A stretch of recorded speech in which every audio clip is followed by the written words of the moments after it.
Good afternoon. Good afternoon. Welcome everyone to Live It Out Inc. Thursday night podcast. Welcome. Click share, click like. Don't forget, subscribe to our YouTube page. Welcome again tonight to our mental health and wellness journey. Tonight is going to be phenomenal. If you enjoyed last week, tonight is going to be even better. We're raising the bar. We're taking it up a notch. Tonight we're talking to the millennial men. So I want you guys to grab those sons, grab those boyfriends, husband, whatever male counterpart, nephew, grandson, whatever male counterpart you have in the house.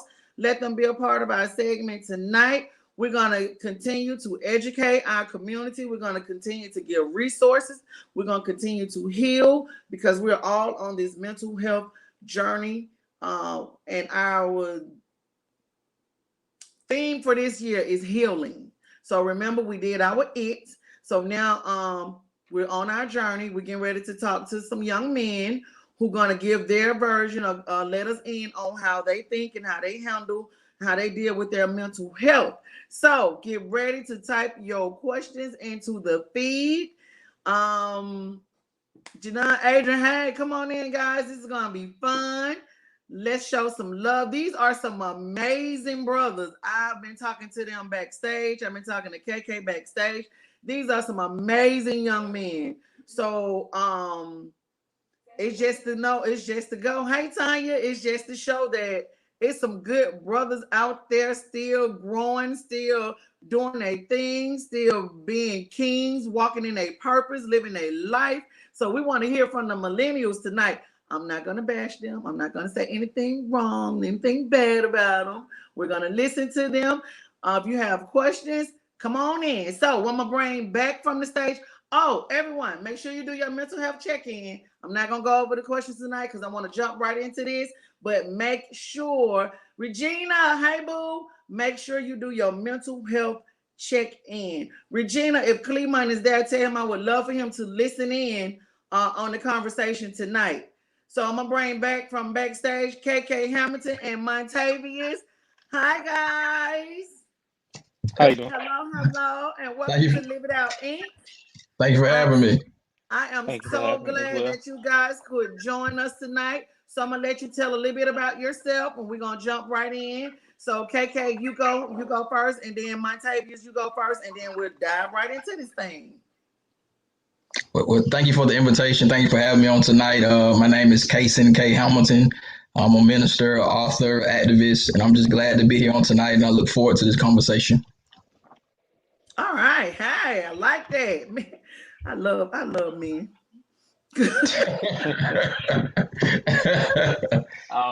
Yes, how you doing, everyone? My name is Montavius Coleman. I'm an entrepreneur and strength and conditioning coach.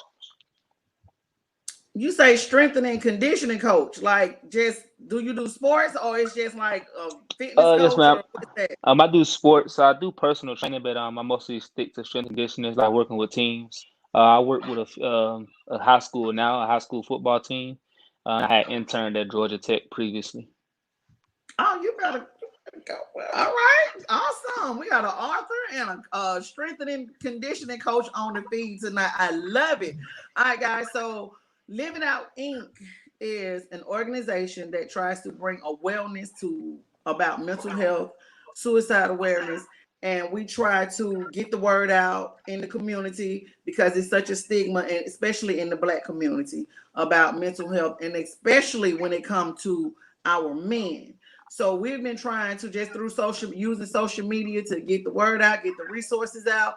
We let people tell their stories, they on their journeys to mental health and wellness, what they've been doing, just networking, and we've been, and hopefully we're helping somebody.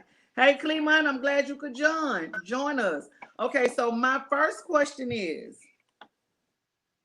how and if you are, how is your mental health journey? My tape, you will let my tape you go, then KK you go. So how was your mental health journey? Can you kind of like define the question a little bit more so I can answer? I can make sure I'm Okay, answering it correctly. okay, so okay, this is what I'm talking about. your mental, like you're a conditioning coach, right? I'm glad you asked that for real, Montavius, because this is what men do. Y'all take care of them bodies when it comes to fitness. So with your strength, your strengthening conditioning coach thing, you all about the body, right? Treating the body Correct. right, making sure you're eating healthy, making sure you're physically fit, making sure you got your cardio and all this other stuff that's going on with your body so you can do the job you have to do to play football or whatever sport that it is that they're playing, right? So you pretty much take care of that part of your body. When it comes to mental health, it's like, are you in tune with your emotions? What is taking up your head space? How do you process things when it comes to life, like when you're getting depressed, even if if you get depressed, if you have anxiety, if you're stressed out, if you overwhelmed, like what's your outlet? How do you deal with it? So I don't know if that Okay. clears it up a little bit. No, it definitely does. For me, my mental, I'm glad you asked that question. I think it's something to this day that I'm kind of challenged with, or waking up every day to see how I get better. Because for me, strength and conditioning is like my job, but also we like to work out. So a lot of us, that's like the way that we kind of forget about the world or forget about the things we have going on.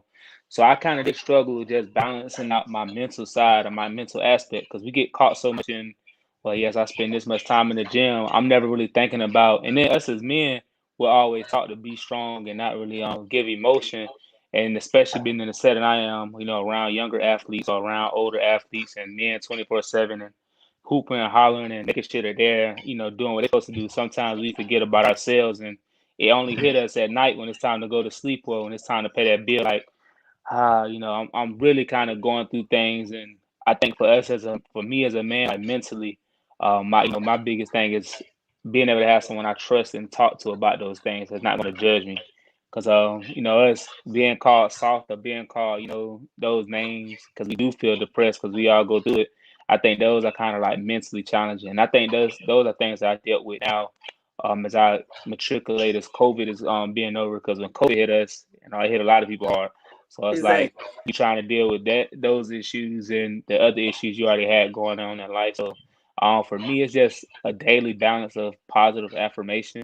Even if I get negative thoughts on my clients tell me or my kids, they get like looking at them and them struggle, or looking at them and them being happy, it just kind of help me mentally. But still just trying to find that barrier that I can get to on a daily basis to help me mentally. Okay, good. All right, go KK. Yeah, I would say my mental health journey is progressive. As my brother said, we have to be delivered from this toxic masculinity that suggests that if we have anything wrong with us, then we're weak. Oftentimes, as men, we don't want to be seen as vulnerable or weak. So we oftentimes, suffer in silence. We don't say anything.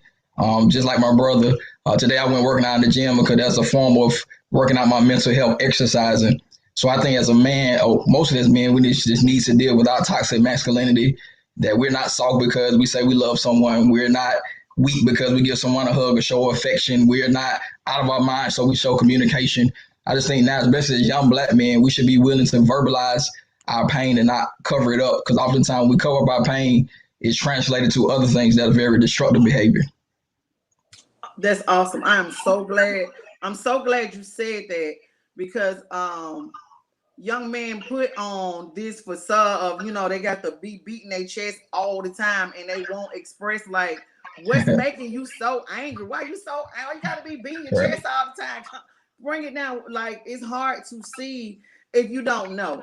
Correct. Some people can know like, hey, you're not mad at me. It's something going on with you that you're mad, but I guess I'm your verbal punching bag, or I'm the one that you're taking it out on. But it's simply because that man, he's either don't trust somebody, like you said, Montavious, don't trust that he can really express himself, or he's been told that, hey, you ain't supposed to talk about your feelings. That's gonna make you weak. You ain't supposed to tell nobody that you're hurting or you're depressed or you're overwhelmed with something. So I'm glad you Correct. said that. My next question is now, and it seemed like you already answered it. I was gonna ask you, how do you deal with um anxiety or depression, or when things get tight or when things get hard for you? And I heard you, Montavious, you say you in the gym so much that, you know, it's like a physical mental break. So is that the primary way you deal with it, or do you have a outlet that you can talk to? Do you go into your faith, KK? Do you just like, you know, take it to God and be like, God, I'm giving it to you, you gonna handle it? Or how you feel about seeking therapy or talking to someone professional? I said a lot, didn't I know for me, I think the biggest thing I actually just tapped into it in 2020. Like my biggest thing all my life has been hard trusting people. And when it comes to like counseling, I never been the type to seek out counseling because I never want to talk to a stranger about my problems because I could never really call them because I feel like I always had to pay them for them to listen. So I never, in my head, I'm just like, that's not conducive. So for me, with the high school I work at, I have a great assistant head coach that I talk to. He's older, so I'm like able to like actually talk to him because I actually trust him. So I'm like able to talk to him. You know, just talking to another man outside your family and just you? get Okay. different perspectives. Like somebody that's willing to listen to you that's older.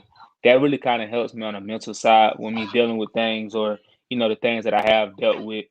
And sometimes, talking to a woman, either talking to the woman that's in my life or my mom. But it's like certain situations as a man, like we do want to talk to a man that's like outside our family that we, trust because it might be some things that's family related that you don't want to tell a family member or they feel some type of way. So, the biggest thing is just develop a trust factor to talk to someone. If you don't, if counseling is not for you, I know that was my biggest thing. I know outside of working out because that's just not gonna cut it. You're not gonna work out 24 hours in a day.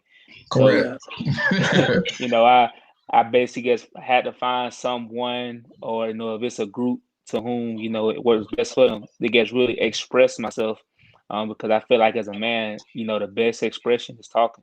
You hold everything in, that expression you're gonna get is you might go out to the club, be trying to fight somebody for no reason. So my best expression is talking and just trying to get not an understanding, but just releasing some of the toxic stuff out, that you holding in. Okay. KK. Yeah, I agree. Toxic men leads to toxic wives and leads to toxic kids, leads to toxic environments, toxic communities, toxic schools, toxic churches. On the right of it is the thing that men have to grapple with is that during the day we act like we're Superman, but at night we know that we're Clark Kent.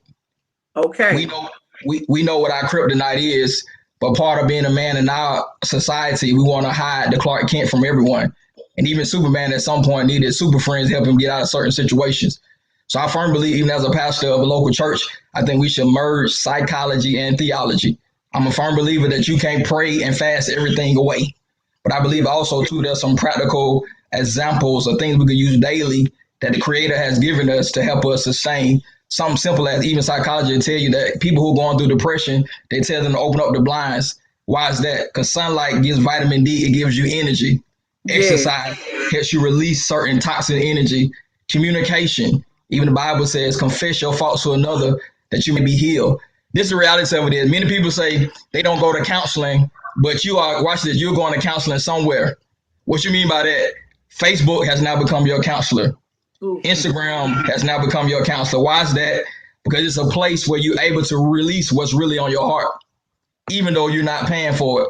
So oftentimes people's status posts will let you know what toxic they're dealing with just by what the characters they type on the screen. So I think it's important for us, especially as men, because we are leaders, we need to evaluate ourselves and say, yes, I am Superman, but I'm also Clark Kent. So I have to analyze personally, what am I dealing with? What issues do I have? What is my issue at this point? Because even statistically, it's proven that the third leading cause of death between ages of 15 to 24 is suicide among Black men.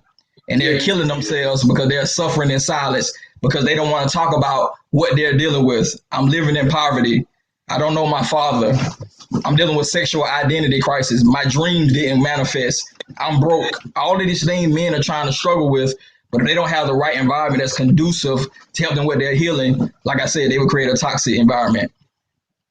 Wow. That really powerful. But okay, so with all of that, because we know this, but how do we get these men to open up, or how do we provide an environment that will make them feel comfortable enough to open up. And even though, Montavius, you said you don't go to counseling, that older coach or that older man that you're talking to, like he said, that's your counselor because you trust him enough to open up Right. to him. So, but I want to know, how do we get more men to open up and to say, hey, I'm not okay today. And the club ain't full of all them toxic men that's fighting and pulling people out their cars and robbing and carjacking and hurting people. Because behind all of that is some pain and some hurt that was never addressed, never talked about.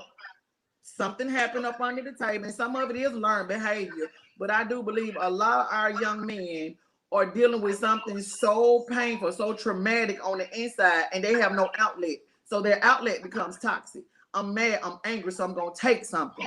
I'm mad, I'm angry, so I'm gonna do something. Because in actuality, nobody sees me. I'm right here and nobody sees me. So how do we get this? And y'all type in the feedback if you got any ideas or suggestions.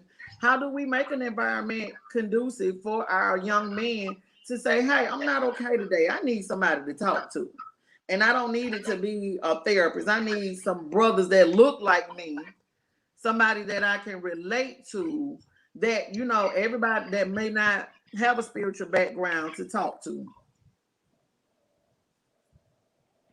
I You know want to there go wasn't. first, KK? Yeah, go ahead, brother. Go ahead. Go ahead. You got it. Oh, I know I can speak off my experience with it. I think the biggest thing for me, is like I stated, the trust. I think us men, we want to have people to talk to and people that we trust to talk to that it don't backfire in our face. I think that's the biggest thing. Like once we do it one time, the second time, let's say the third time you're out, like once certain things that we speak on or we kind of start to feel, vulnerable, or we kind of start to feel comfortable with someone and we start speaking on something, then we hear it pop up and it's like I really, thought I trusted you. That was like really sacred to me. And I think as as us as men, as we gravitate through life and carry on, those experiences make us who we are.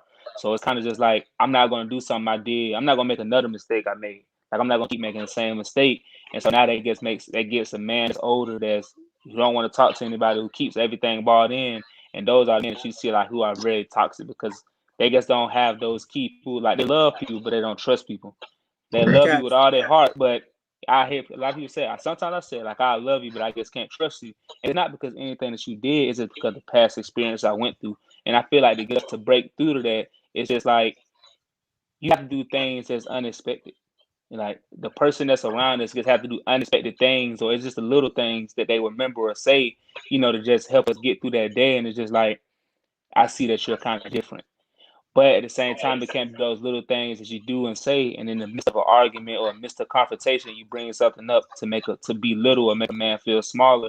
That just makes us not want to speak out or not just want to, share our piece or share that part of us that just really makes us feel small or vulnerable.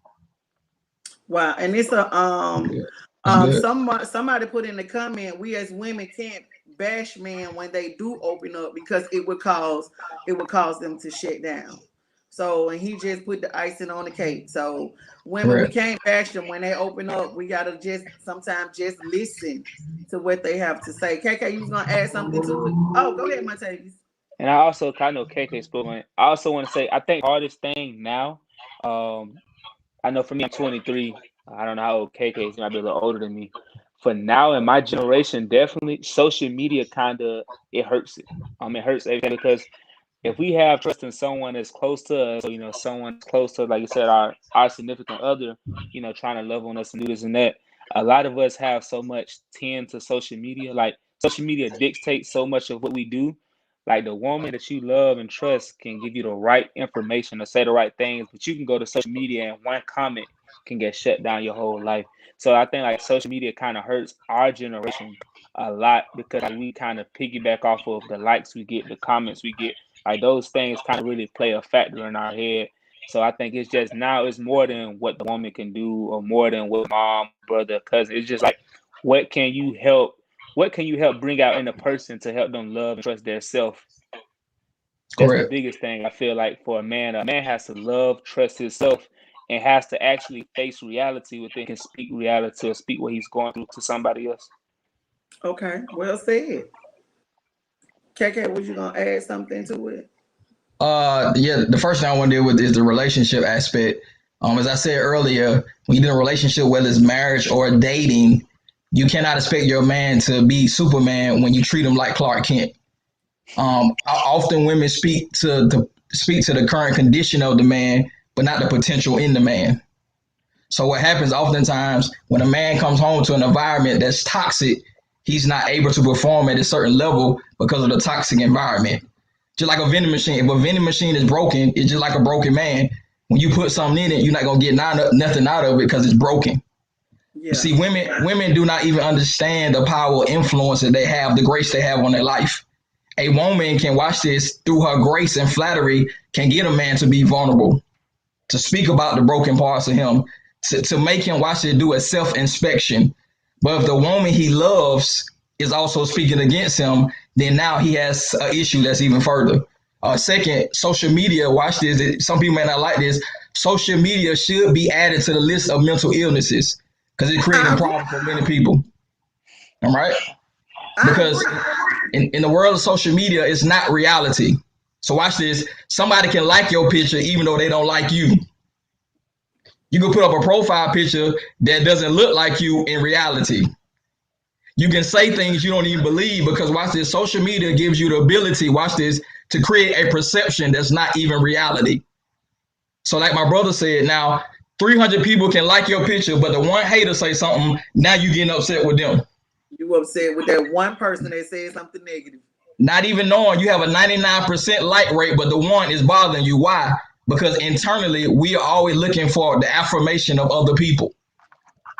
Wow. So the thing is with men, we need to create atmospheres of community where we have other strong men that's like us, that's not intimidated, that's not in competition, that's not battling with us. Even my brother on tonight, I love it because he's a brilliant brother. I even see this picture and I said he's a brilliant, but he's doing great things. So as men, we get on here and push each other, not compete with each other.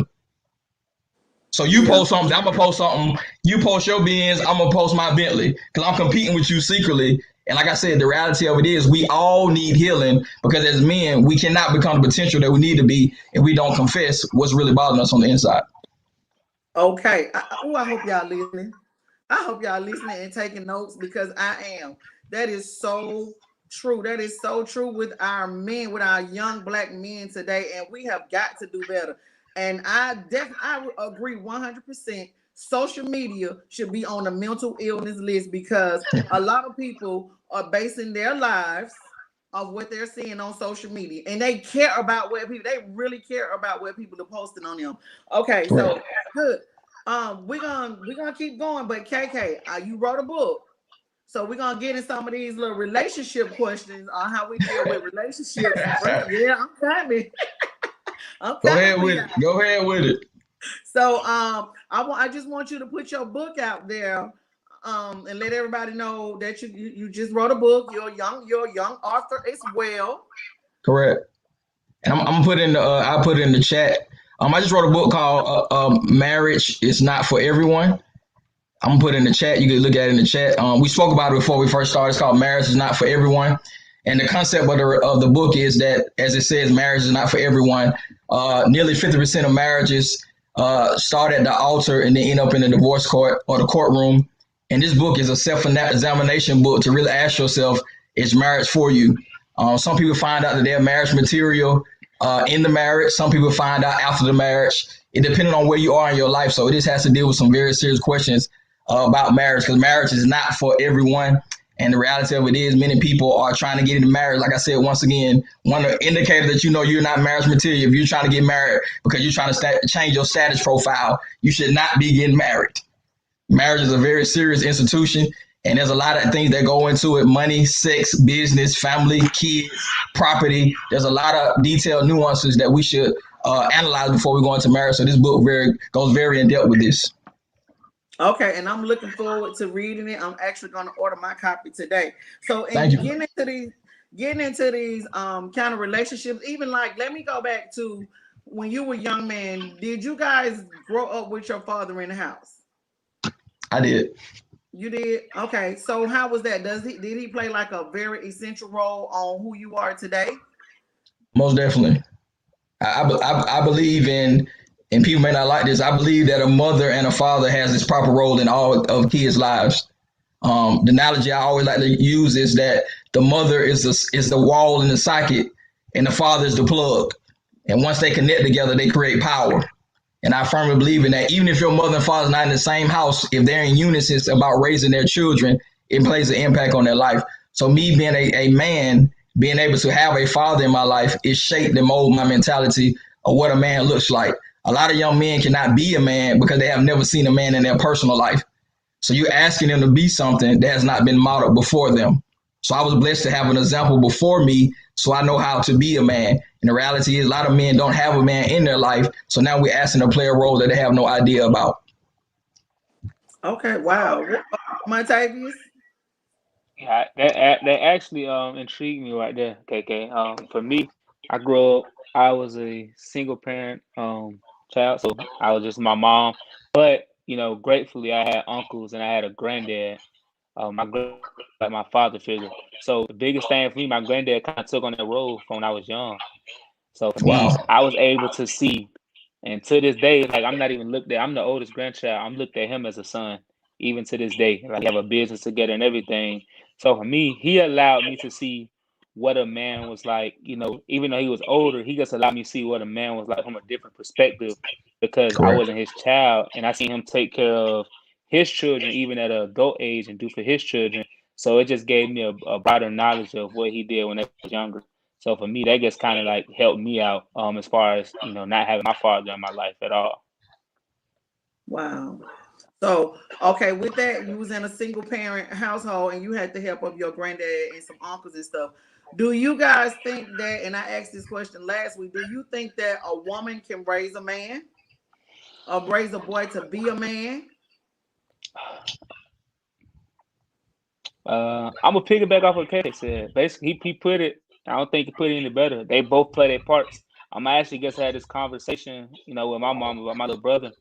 Feel like a woman plays a role for the child, the opposite sex. I feel like a woman can only do so much for a man as he grows. I feel like a man has to be around or has to talk to, a person of that gender, and vice versa for a girl. I feel like a father can only do so much. She'll have to, potentially grow up and actually talk to another woman about things she can't talk to her father about.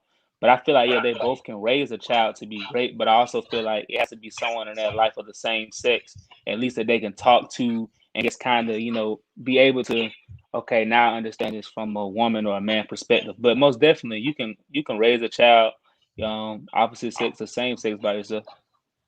Okay. Okay. Yeah, Okay. yeah, I agree with him, and we have to go further. Just because a man is productive in life doesn't mean he's a whole man.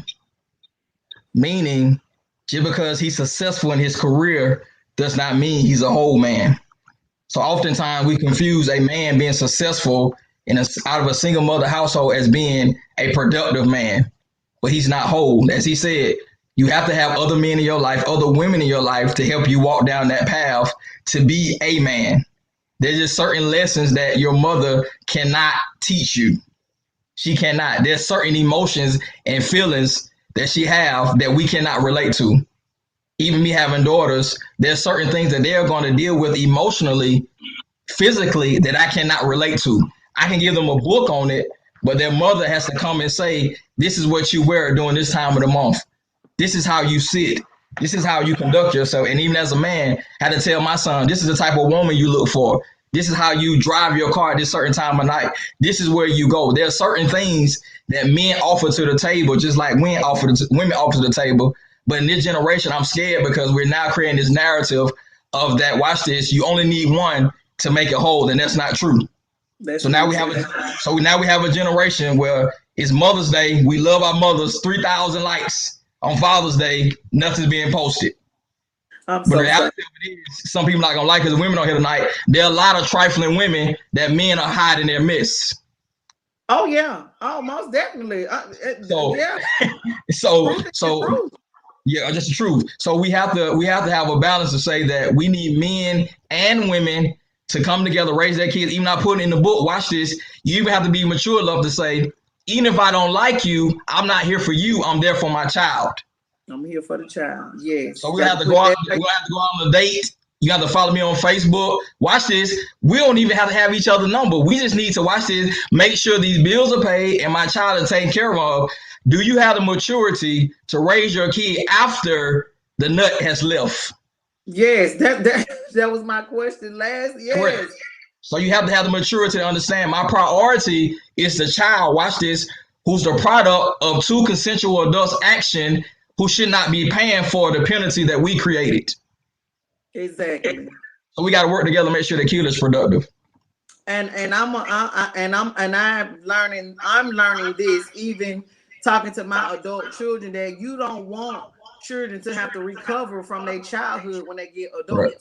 So you have to, the best thing you can give the child is an example on how to be that man or that woman, because a lot of adults are still recovering from their childhood, and they're bringing it into their relationships, into their marriages, into their workplace, and all that. And we we don't even know where to draw the line, and I'm like, how to break the curse, because it's getting out of control. It's really getting out of hand. Where and this not for all men, by no means am I male bashing. I love the black man. I'm always trying to speak to the king in y'all, but talking to a lot of young men, you hear a lot of them say, well, no, my daddy didn't raise me. No, I don't know where my daddy is. I ain't had no daddy. It's always my granddaddy raised me. My grandmama did this. My auntie raised me. So it's a lot that men got to, I don't know, recover from, or step up, or raise another generation, raise that generation of responsible men. Like you, if you guys have kids, got boys, you telling them, hey man, a man is a man. He take care of his responsibility. You make that baby, you in it for the long run. You in it for life. And you just gonna have to learn how to deal with the indifferences that you have with that parent. But I don't want to, but this is another question that I have. When you hear women say, I don't need no man for nothing. I'm a strong black woman. I don't need no man for nothing. I got this. Ain't nothing a man can do for me. And I know y'all at that generation where they Megan Thee Stallion, Cardi B, and all of this, and they doing everything. So what's your take on when you hear them say that? Coming from KK, I think you're married. Yeah. And Montavius, you're not married. No, I'm not married. I'm in a relationship. I'm just okay, not married. So hey, we got it coming from both ends. So what's your take on it when you hear them say that? Like, I don't need you, boo. I don't need you, boo, period. No, I'm glad you gave the two examples. No, like I said, social media is not reality. Notice women like Cardi B or Beyonce are telling women they don't need a man, but they're married. I don't know why they don't get it. And to go further, with public infidelity, and they still stay with money. But you following them in their example, but they're trying to create a home while they're tearing yours apart. Ripping it up. So once again, this generation, like I said, social media is a mental illness, needs to be able to separate fiction from reality. In kids, in school, elementary school, we had a section that said nonfiction and fiction. Mm-hmm. And social media should be in a fiction world, because now we have a generation of kids who believe what they're seeing is reality when it's not reality. And secondly, for men to even say, or women to even say they don't need a man, the only reason that you even created to even verbalize the idea is because of a man. Okay, come on now. If it wasn't for your mother and your father, you would not be created. So this is the reality we have to deal with. Broken women are now getting with broken men, which are creating broken children. Wow.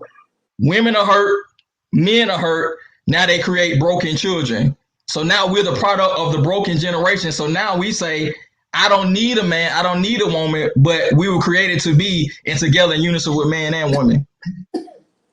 So now we have to, like I said, once again, this is not just men, it's also women. All of us need to sit down at the table and understand we all need some form of healing in our life. And just because you got 50 million followers does not mean that you don't need counseling yourself. And the thing is, what social media has now done is put us in a position where we don't want to deal with our issues. So now our likes and our follows are now become our counselors. So our healing comes through who shares our posts, who likes my posts, who follows me. That's now my therapy. So when I'm not on social media, I now got the reality. So that's why we can't even have conversations on a daily basis without having phones in our hand, because we all need healing. Exactly. These phones and that social media is something else. Okay. Montavius, how about you? Yeah, When you I hear the young totally agree sister, with KK. But I feel so. I do feel like the only good saying I get from that, I do feel like man or woman should be dependent on another person. Correct. Um, because when you get married, you say everything you got blends financially. So dependently, I don't want to be dependent on another man or another woman to get what I need in life. But as far as just like relationship wise, or just life wise, I feel like how KK said, a lot of kids or a lot of children, they come from those broken households, so that's all they see.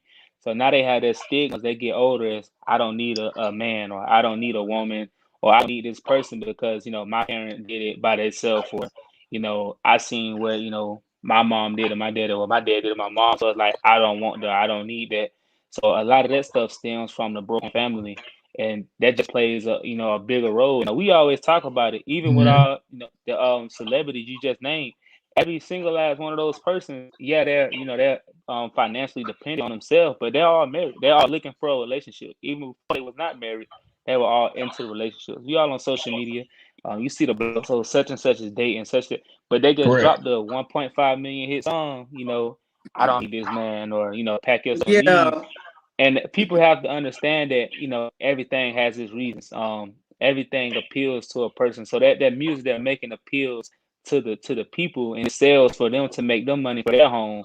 So you can't do something that appeases to somebody else and it doesn't help you. So I feel like that's just the biggest thing. When I hear people say that, I'm just like, but the people that you idolize and follow or want to be like are in these situations. So you just kind of got to verbalize it different. Say that you don't want to be dependent on a person, not that you don't need a person. I think I tell my girl all the time. She'd be like, "Well, I didn't ask you to do this and that." I was like, it's not about you asking me to do something. We're in a relationship. I know that you're not dependent on me, and I'm not dependent on you. But at the same time, I'm gonna do something for you, like you're gonna do something for me. I'm not gonna ask for it, and I don't expect me to ask for anything from you. So that's just like that narrative we just got to get out of our head of like you got to have the definition behind of what you're saying. And I think a lot of the people get the definition misconstrued. You know what I'm saying? We all need each other, but you don't need to be dependent on another person. okay, okay. Those are some gems. Now, at what point did you feel like you really matured as a man? Like, when did you know that, hey, I'm a man? I know y'all go through puberty and your voice change and your apple come in and your little facial hair and all this little stuff be hormones jumping. But like, when did you be like, hey, you know what? I'm a grown man out here, like, and I'm about my stuff. I'm about my business. I'm a grown man and I'm gonna make my mark on this world before I leave. I'm gonna impact my family. I'm gonna make my children proud. I'm gonna leave a legacy. So, and you guys are still fairly young, so I know you're probably still in it, but like, do you feel like you're still growing? Now you will continue to grow, because you learn something every day. You learn something new. You're supposed to continue to evolve. But at what point did you feel like, hey, I'm a man out here. I gotta be a man. Well, I feel like I became a man once I left my parents' house. You can't become a man until you have your own jungle. And there are a lot of men who want to stay in somebody else's jungle when they don't have the capability to. So once I began to get on my own as a man, then I began to evolve to be a man. When you're responsible, you become a man. When you can't call mother or father, you become a man. One of the biggest things in this generation that we have to learn is, especially as men, we have to learn accountability. When things go wrong, how do you adjust? How do you make adjustments? Because the reality of it is, we have a lot of men in this generation who saying they're men, but they're staying at home with their mother. They're Exactly. they're driving their mother's car.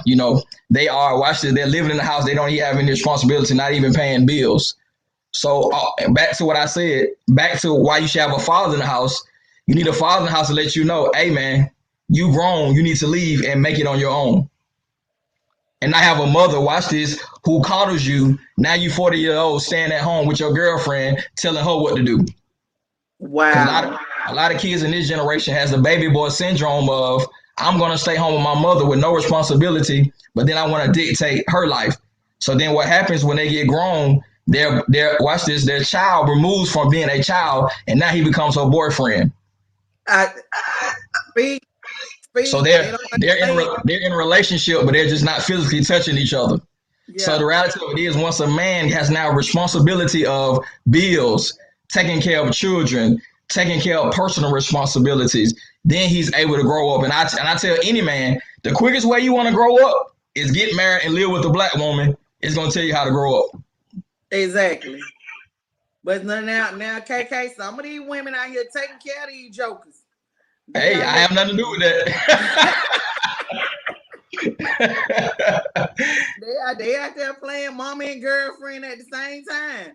So Correct. they yeah. So hey, we got to get them sisters. You got to let them be a man. Got to I let him be a agree. man. What about you, Montavius? Man, mine kind of funny because I thought I had my child at 19, so I thought I was a man when I had a child. But I found out I was a man really when I graduated from Morehouse this past spring. Like, as soon as I graduated, I moved out of my granddad's house that next month. I paid Congratulations. off my Well, car. congratulations. Wait a Appreciate you. minute. Hold on. Congratulations, Morehouse man. Don't just slide Morehouse, that man, out there like we I'm didn't hear privileged to be Thank on you, here nothing. with thank you tonight, man. Good job, brother. you, thank you, Yes, thank awesome. you. But now, like KK just said, when I moved out of my granddad's spot, like we all had this, everybody had this notion of, stay at your folks' house, stack up, stack up. But when I went off to college at my house, I always stayed on my own, you know what I'm saying? Via dorms or via the apartments you paid for. And like for me to just come back home in a couple months and stay at my parents' house, and it's just like I don't got the freedom to do what I want to do. I got my own child and stuff. So once I moved out and I started getting them bills, paid my car, like everything in my name, the car in your name, you going to the DDS and doing a little a tag, like oh, this tag is in my name, not my folks' name. This So it's mine. like for me, it's like that made me understand, okay, now I'm grown, now it's like I'm at my crib, I'm at my spot, people calling me, can you come over to my spot, or I'm going to the leasing office to pay my bills. So that just kind of helped me when I took on all the responsibilities, how KK said, that kind of made me feel like a man. But also I just don't feel like you take all your responsibilities to make you a man. It just means that you are a responsible adult. Now, when it comes to Correct. be a man, when I start having those man-like conversations now, when I'm talking to other younger brothers who went through my situation, and it's like now when the conversations turn from how many girls we messing with and what clubs we going to now I'm checking, like I seen a funny meme. I'm literally checking my emails, checking my credit score. I'm sitting right here looking at my savings, looking at things in my career, what I want to do. That starts making me a man and being able to give wise advice and not make unnecessary dumb choices in my life. That start, okay, now I'm turning to a man. Now I'm turning to a responsible man in things I'm doing. Because I feel like a lot of people do feel like they just men. Now you're on your own, but you still doing dumb stuff. You still doing little boy stuff, and you got everything on your own. So I just feel Correct. like when you start making those right choices, or you able to start, you don't have to mentor people, but the words that's coming out your mouth, and you like starting to make sense, and you're starting to see like, dang, I really changed from that year to now, and like everything you're doing is just like it's mature. Because like I said, the best awareness is self-awareness. So like now when you kind of see yourself maturing, you're like, okay, now I'm really stepping into that manhood. And like for me, I still got a lot more going to do as a man, but I see myself matriculating and stepping to those ways now, even with my girl, like we stay together. So for me, that's a big step as a man. You and not just in a relationship, but you living with another black woman. And hey Living that man, black, like he just said, man, I told you. I that told you. that living with that living with black a black woman. woman. Hey, listen, man, living with a black woman, man, that thing it tests you as a man for real. Like so that right there Correct. just it's just matriculation, and I feel like things. I'm not gonna get worse, but you're gonna have some more challenges that really look Of like yeah, course. I'm really starting to grow even more as a man. Correct. This is what I wanted to ask you guys. How did you escape the madness that's going around your generation? Like everything that's going on around, even from the police pulling the black man over and all of that, everything that's going on with black men today, mass incarceration, murder, killing, baby daddy syndrome, just irresponsible. What was your outlet? Like what saved you, like to get you like where you are right now, and especially you, might take because you're so young. What's keeping you out of the trenches with that foolishness? I guess I can speak on this for kind of okay because I'm not going to depth with it. I think for me, and people thought I was really being funny, for me, going to Morehouse and already being in that black community and reading and studying so much about the stuff that's been going on for years that just basically repeated itself. Now with social media, now we have social media, now you're seeing it. I think for me, and I kind of got into a heated debate when people was going to the CNN Center and all this stuff, rioting. I never stepped a foot out in Atlanta ever. I never stepped out. I never did any protests. I never walked. I never posted a Black Lives Matter. For me, I felt like it was I felt like it wasn't necessary for me because I knew the outcome. Like everything I said in June, July, I said, listen, we doing all this for 2-3 weeks. Are we going to be doing this come January, February, March? And we're not. You know what I'm saying? I would love for us to still have that same kind of outrage, but peacefully. But for me, the way I guess kind of blocked all that stuff out is I didn't really pay any mind. I did what I can do for my community and for my people and help enlighten them on things that we need to start doing. It's just like the little things, like people say, the buying black, the supporting each other, gets coming around each other and gets having, even like this podcast, having more conversations like this with each other instead of just going out there doing nonsense. Because I feel like at 23, I think that's probably the most, I think outside of 9/11, that's probably like the most stuff I've seen just right outside my crib, like folks doing all this. And it was like, to me, it was just like historical. And it's just like, I see a lot of people got caught up in, especially a lot of young black men was getting caught up in so much of this stuff that was going on this previous summer that we wasn't informed about none of it. It was all social media based and hype based. Like, I see this on social media, I'm gonna do this, I'm gonna go right there. But folks don't know who Frederick Douglass is. Folks don't know who James E. Baldwin is. Like W.E. Du Bois. Folks don't know any of the history about it. And it was like when you start talking to them about that and you ask them why we doing some of the things we doing, it's just like, it looked good. I've seen it, and like for me, it was like nerve-wracking the whole time and just being able to not cut on the TV and look at that stuff. I didn't watch TV for 2 months. Wow. On social media, I follow a lot of that stuff on social media because I just felt like it was meant to be a distraction. You still have the stuff going on in your everyday lives. So for me, I don't want to look on there and my parents see me getting arrested for doing something foolishness. That's what we just talked about, being a man and just growing, because I'm out there being foolish. And a lot of it wasn't foolish, but I know the price I might have to pay just by going out there, standing out there. I know I It was might hard get to decipher like who was really protesting and who was out there and who really was just not. foolishness. And the Yeah. biggest thing for me is I have a child. So I didn't want to risk my life doing something foolishness or doing something crazy or not deciphering who was who. And it's just Correct. like something happened to me and my little queen, she 3 years old, and she like, well, where's daddy? Where's daddy? Or why I'm not going to daddy house right now? And it's like, I went out there for my people, but you can't decipher who's doing what. And I just feel like, when you said something about the baby daddy, baby mama drama, hey, I just feel like that's life right there. I feel like you got to go through that. I think KK really said it best. Until you sit down and decipher that thing with like, this is for the child and for the child only, like all barriers are cut off. I'm saying until Well, I mean, then, like some people it work and some people until it's a growing then, process. it's like one person might be on that, but the other person not on that, you're gonna have them growing pains until You're both gonna of y'all have on that, or until that child turn 18 or that child becomes, old enough to realize like, yeah, I know, not even to try to involve the two. I know who to go to, how not to connect the two, but it shouldn't be like that. But that's just how life is. That's you only can control what you can control, your situation. Exactly. Correct. But yeah, that's my take on that one.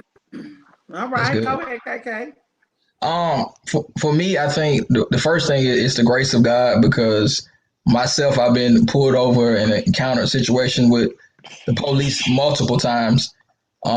Even most recently when I moved to Cobb County, because I drive a Dodge Charger, I moved over to the right lane and then put my signal on, and the cop pulled me over.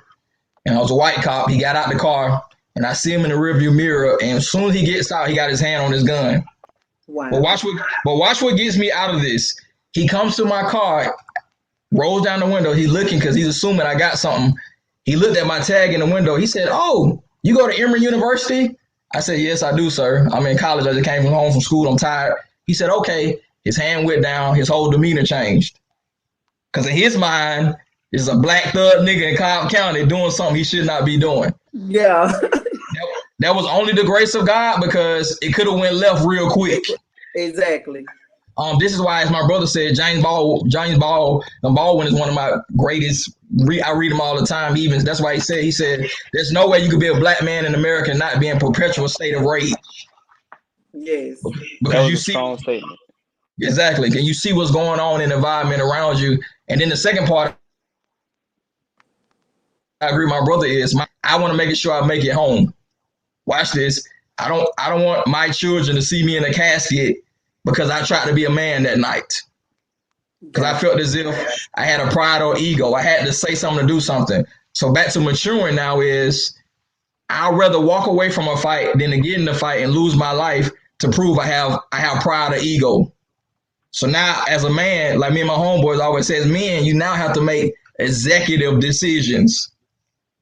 Do I want to go home or do I want to end up in Willie Watkins?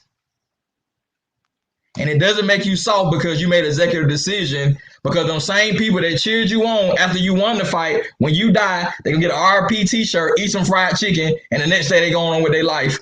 And now your kids and the mother of your kids and your mother has to deal with the consequences of having pride and ego. That's why the Bible says a man's downfall is his pride. Pride leads to destruction. So two things as men we have to be cognizant of. I need to get home and make an executive decision and just pray to the grace of God that we don't run in contact with some nut that ends our life prematurely. Exactly. Oh, that is so powerful. That is so true. So I can just keep talking to you guys. I gotta keep talking to you guys, but our time is up. If you have any questions in the feed that you want to ask KK and Montavius, please go ahead and type them in. We're gonna wrap this up.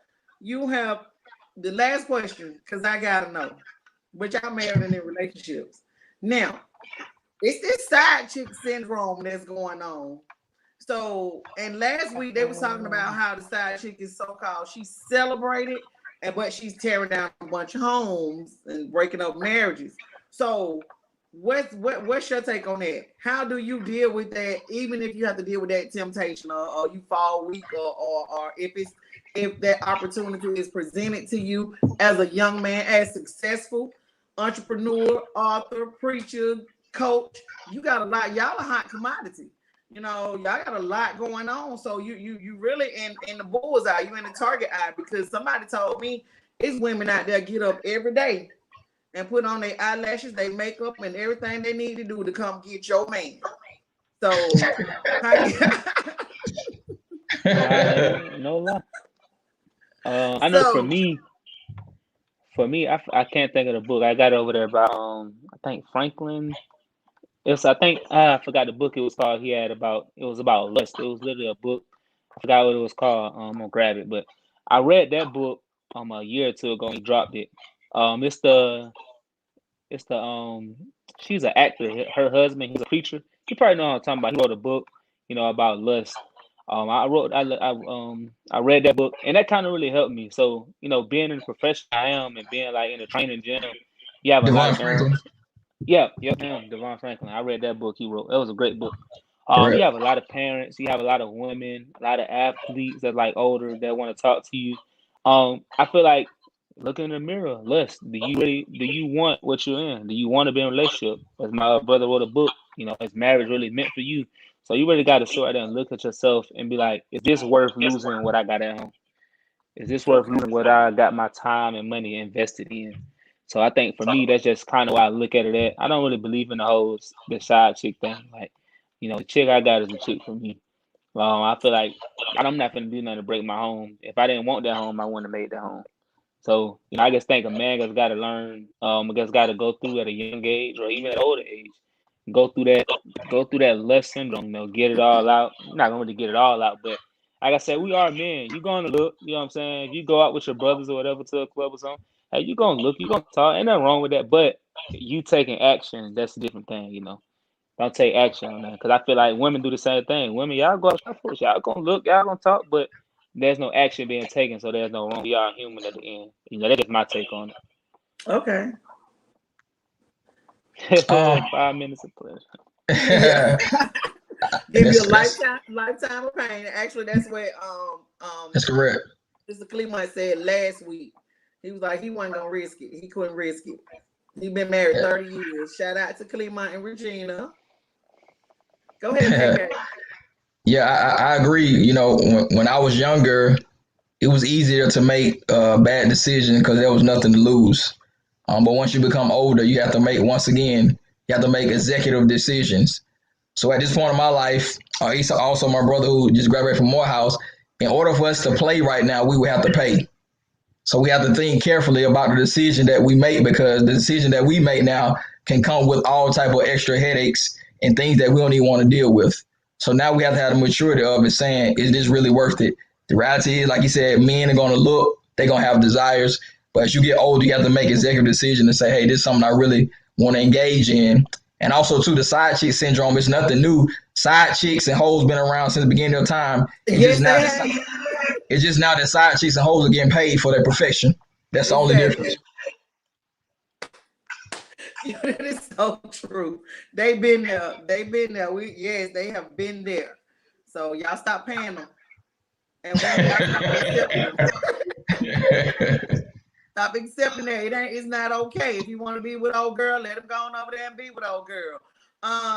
Last question. I just wanted you guys to, what advice would you give to other young men out there that's struggling with, being a well-rounded man, like trying to deal with their physical health, their mental health, their emotional stability, just all around, just trying to be that man, that great man that's on the inside of them and not having that outlet or having that trust factor or having that environment where they can talk. So what advice would you give those young men? I think the first thing for me is just, I don't want to sound too broad, but just find God. Whatever religion that works for you, find God, and really sit down and have a self reflection of yourself. Just talk to God, and just ask for guidance and ask for guidance on a daily basis because you never know when it's gonna happen. I know that's me. That's what I did. I like to ask on a daily basis, and a lot of times I didn't see it fully full through. But me just asking on a daily basis and having self reflections daily and being consistent. I started to see it months down the line, weeks down the line, and I just stay. The biggest thing is staying consistent. And I can't really say find what works best for you or find what you want to do because things change so much as a young man. But just start to find things that make you happy. You know, this not it have to be anybody, but things that you do in life that's making you happier, that you just feel like, okay, this is kind of taking me away from this subject or taking me away from that, and then find the people in your life where like you feel like you can trust, you feel like they got the best interest in you, that's the most vested in you, and then get start to build a relationship accord with them, and it's like, okay, now I can start talking to them. Just take things slow. I think the biggest thing for people in my generation, everybody want things fast paced. Nobody Correct. want things slow. Like they say, it's a marathon, not a sprint. You can't skip any processes. Take the processes, take the L's, take the W's, take the ties. Guess really, maneuver right through life. Don't get for the fast money. The fast money is gonna have you looking crazy, 30, 40, 50 years old, but you're still trying to get that fast money. Take the long haul. And I just say have an open, you don't have to listen and take advice on everything, but always have an open ear. Sometimes you guys listening, that one word might help you, years down or, a couple of weeks down the road. That was the biggest thing for me as I matriculated and grow. Okay, awesome. Good advice. Good advice, Montavius. And go get get y'all uncles off them corners still trying to get that fast money. leave the people alone tonight. Leave the people alone tonight. They still out there trying to get that fast money. Okay. I would say three things. I would give the advice that my grandfather gave my father, and that my father gave me 3 points to live by. Number one, every black man is not your friend, and every white man is not your enemy. Number two, when you get lonely, read your Bible. And number three, save your money because one day your money may save you. Oh, okay. All right. Y'all let that marinate. Let that marinate. So again, thank you guys so much. This has been awesome. You guys have really enlightened us on some things. You let us know that it's young black men out there that's really doing positive things, that's really trying to make a difference. You guys are educated. We got an author, the pastor. I'm so proud of y'all. I am so proud of both of you guys. And I want you to continue to do great things. Continue to just be great. Have fun raising them kids, enjoying that married life. And Montavius probably gonna be getting married soon. So Don't do that to him. Look, I'm speaking it in the atmosphere. So tell your girl, like, say, Miss Janice said it. Miss Janice speaking that marriage stuff you be looking at me about. Tell her I said it. So y'all hold y'all L's up for me for Live It Out Inc. I love it. Thank you guys. KK, I'm getting ready to order my book. Thank you. I'm gonna follow you guys on Instagram and see what's going on. So if y'all see me, that's me. Okay. Thank you. Now I'm trying to block me because I'm coming. Thank you. Blessed rest of the week, guys. Thank you. Hey, and before we go, can I say something? You sure can, please. Before I want to go, thank you for the opportunity of being here. And also, Montavius, I'm proud of you, brother. Continue to do what you going to do. You have a bright future ahead of you, and I'm proud of the things that you accomplished. And I'm just glad to even share this forum with you tonight. Thank you. Yes, Thank you iron sharpens iron. That's what I'm talking about right there. Iron sharpens iron. Y'all better listen to me. I'm telling you. That's what you do. You speak blessings into other people. You speak positivity and strength into other people. So you guys, you enjoy the rest of your week. Go forward. Be great. And thank you again. Thank you for having us. Thank you for sharing the platform. Thank All right, you. Janice. Yeah, have a nice one. Okay, All see right. you later, guys.